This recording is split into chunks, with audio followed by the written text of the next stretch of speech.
Hello everyone, welcome back to my channel. बच्चों, आज हम पढ़ेंगे क्लास 10th का चैप्टर नंबर 2, अम्ल क्षार और लवण। बच्चों, ये चैप्टर बहुत ज़्यादा इम्पोर्टेंट है। ठीक है, इसमें से बोर्ड एग्ज़ाम में बहुत ज़्यादा आता है। चलिए टॉपिक की शुरुआत करते हैं। सबसे पहले हम ये जानते हैं कि अम्ल क्या होता है, क्षार क्या होता है या लवण क्या होता है। ठीक है, इजीली इनकी छोटी छोटी डेफिनेशन पढ़ते हैं। पहले देखिए बच्चों, अम्ल क्या होता है। ठीक है, अम्ल ऐसे पदार्थ होते हैं जो स्वाद में खट्टे, यानी जब उनको टेस्ट करते हैं तो वो हमें थोड़ा खट्टा खट्टा लगता है और वो नीले लिटमस पेपर को लाल कर देते हैं। जो लिटमस पेपर होता है बच्चों, वो एक कागज़ की तरह ही होता है, एक कागज़ के जैसे ही होता है। जब उसको एसिड में डालते हैं तो वो क्या करता है, वो उस लिटमस पेपर को जितना भी वो एसिड के अंदर जाता है रेड कर देता है। ठीक है, और जब एसिड जो होते हैं इनको जल में घोलते हैं तो ये हाइड्रोजन आयन मुक्त करते हैं, हाइड्रोजन आयन निकालते हैं। बात करते हैं बेस की। बच्चों, बेस क्या होते हैं? ये ऐसे क्षार होते हैं, ऐसे पदार्थ होते हैं जो स्वाद में कड़वे होते हैं। अम्ल क्या थे? खट्टे। ये क्या होते हैं? कड़वे होते हैं। और ये जो होते हैं, ये इसका ऑपोजिट होता है, ये लाल लिटमस पेपर को नीला कर देते हैं। ये नीले को लाल कर रहे थे, ये लाल को नीला कर देते हैं। और जब इनको जल में घोलते हैं तो ये OH माइनस आयन मुक्त करते हैं, जैसे सोडियम हाइड्रोक्साइड, पोटेशियम हाइड्रोक्साइड। बच्चों, ये जो है ये क्षार के एग्जाम्पल है, यानी कि ये बेस के एग्जाम्पल है। और ये HCl होता है, H2SO4, HNO3, ये सब जो होते हैं आप इनका टेस्ट लेके देख सकते हो। ये सब जो होते हैं ये एसिड होते हैं। ठीक है, अब बात करते हैं बच्चों लवण। लवण के लिए मैंने छोटा सा एक टॉपिक लिखा है। लवण क्या होता है? अम्ल और क्षार के मिलने पर जो हमारा प्रोडक्ट बनता है, उत्पाद बनता है, उसको बोलते हैं सोल्ट। जैसे आप यहाँ पर देख सकते हैं, मैंने यहाँ पे HCl लिया। HCl क्या होता है? एसिड। यहाँ पे मैंने NaOH लिया। NaOH क्या होता है? क्षार, यानी कि बेस। जब मैंने इन दोनों को आपस में रिएक्ट कराया तो हमारे पास सोल्ट निकलता है। ठीक है, और इस रिएक्शन को बोलते हैं बच्चों न्यूट्रलाइजेशन रिएक्शन।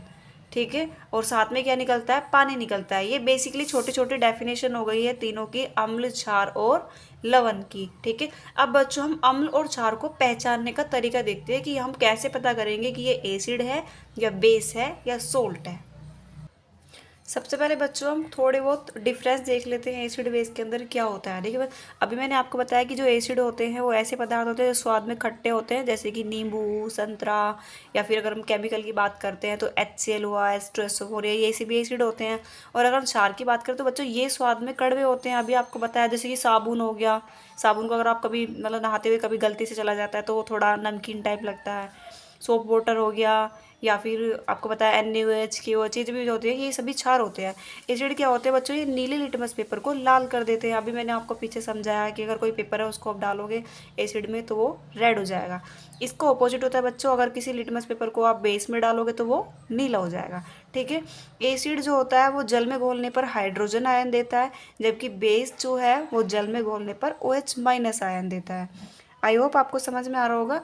एसिड का जो मान होता है बच्चों, यानी कि जो पीएच वैल्यू होती है पीएच स्केल पर, वो 7 से कम होती है। यानी कि जो पीएच मतलब एक ग्राफ टाइप होती है, लंबी लाइन जो होती है, उसमें कलर भी होते हैं। तो अगर आपकी 1 से लेकर 7 तक की वैल्यूज़ आती है तो जब समझ जाइए कि वो एसिड है, और 7 से नीचे तक की वैल्यूज़ आ रही है, 8 से नीचे तक की, तो वो होती है बेस।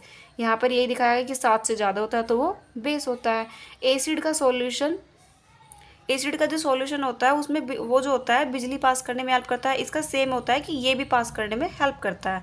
जो एसिड होते हैं वो क्षार को उदासीन कर देते हैं। अब सीधी सी बात है, अब अगर एसिड है, एसिड के साथ में आप बेस की रिएक्शन करोगे तो वो हमारा न्यूट्रलाइजेशन रिएक्शन हो जाएगी। सेम ऐसे होता है, बेस का सॉल्यूशन जो होता है वो भी एसिड को न्यूट्रलाइजेशन कर देता है। ठीक है, मैंने एक एग्जाम, जैसे मैंने एग्जाम्पल भी दिखाए हुए यहाँ पर HCl, H2SO4, HNO3, बहुत सारे एग्जाम्पल है एसिड के।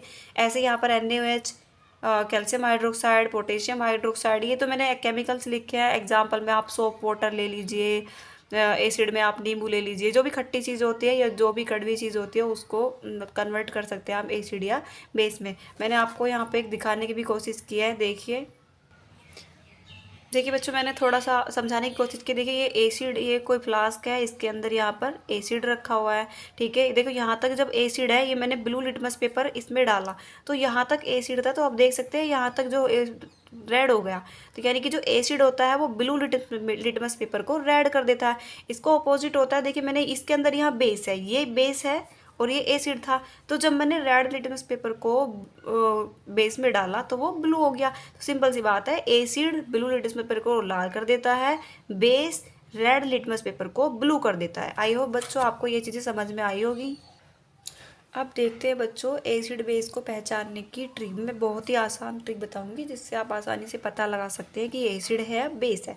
ठीक है, सबसे पहले बच्चों मैंने यहाँ कुछ एसिड लिखे हैं जो आप देख सकते हैं। अब इनको कैसे पहचानोगे कि भाई ये एसिड है, तो सबसे पहले ट्रिक बच्चों ये है, ध्यान से सुनना। जब भी किसी केमिकल फॉर्मूले के शुरुआत में यानी कि स्टार्टिंग में हाइड्रोजन आता है, ठीक है, तो जब भी किसी केमिकल फॉर्मूले के स्टार्टिंग में हाइड्रोजन आता है तो समझ जाइए कि वो एसिड है। फर्स्ट ट्रिक ये हो गई। सेकंड ट्रिक बच्चों ये होती है कि जब भी किसी केमिकल फॉर्मूले के अंत में COOH आता है, आप देख सकते हैं यहाँ पर COOH आ रहा है सब जगह, तो जब भी COOH आता है तो समझ जाइए कि वो एसिड है। और तीसरी ट्रिक है बच्चों कि जो नॉन मेटल होते हैं, कुछ नॉन मेटल है, आप इनको एक्सेप्शन समझकर याद कर सकते हैं क्योंकि ज़्यादा नहीं है, 4-5 है, तो आप इनको इसलिए ऐसे भी याद कर सकते हैं, NO2 CO2 SO2 C2H5O C2H2O4। ठीक है बच्चों, ये हो गया। जो बच्चों ये वाटर होता है, ये ध्यान रखिएगा, ये न्यूट्रलाइजेशन की तरह काम करता है क्योंकि इसके अंदर H+ भी आता है, OH। अब आपको पता है H+ जो होता है वो एसिड का सिंबल है, जबकि OH- जो है वो बेस का सिंबल है। तो हम इसको एसिड और बेस दोनों में मान लो या फिर दोनों में काउंट नहीं करते। अब आप देख सकते हैं स्टार्टिंग में हाइड्रोजन है तो एसिड है, लास्ट में COOH है तो एसिड है, और ये कुछ नॉन मेटल्स कंपाउंड्स हैं ये भी एसिड होते हैं। ठीक है बच्चों, अब बात करते हैं बेस की।